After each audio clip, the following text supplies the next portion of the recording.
አሰላሙ አለይኩም ወራህመቱላሂ ወበረካቱ። ቤተሰብ እንዴት ናችሁ? ከኔ ጋር ሁሉ ሰላም ነው፣ ደህና ነኝ አልሐምዱሊላህ። እንግዲህ ከዛሬ ጀምሮ ታሪክ እንጀምራለን። ለራሳችን የወደፊት ህይወት ተስፋ እንዳንቆርጥ የሚያደርግ የህይወት ታሪክ ነው። ላካፍላችሁ እፈልጋለሁ ኢንሻአላህ። ቢስሚላህ። ርዕሱ ከእንቅፋት እስከ ስኬት ይላል። የህይወት ታሪኩ ማለት ነው። ከዓመታት በፊት በአንድ ትንሽ መንደር ውስጥ የሚኖር አንድ ወጣት ነበረ። ህልሙ ትልቅ፣ ፍላጎቱ የበረታ ነበር።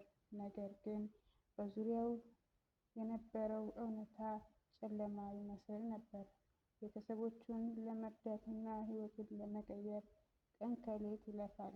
የጀመራቸው ትናንሽ ስራዎች ሁሉ በተደጋጋሚ ይከስሩበት ነበር። በዙሪያው ያሉ ሰዎች አይሆንልህም፣ ጊዜና ጉልበትህን አታጥፋ እያሉ ተስፋ ያስቆርጡት ነበር። ቀጣይ ታሪክ ደግሞ ኢንሻአላህ በሌላ ሰዓት የማቀርብላችሁ ይሆናል። ኢንሻአላህ ጓደኞቼ ይጠቅማችኋል። እኔንም ላይክ ሰብስክራይብ እያደረጋችሁ ቤተሰብ እንሁን ኢንሻአላህ። ወዳችኋለሁ። የመጡት ላይክ ሰብስክራይብ አድርጉኝ፣ አበረታቱኝ። ቀጣይ ክፍል 2 እንገናኛለን ማለት ነው ኢንሻአላህ።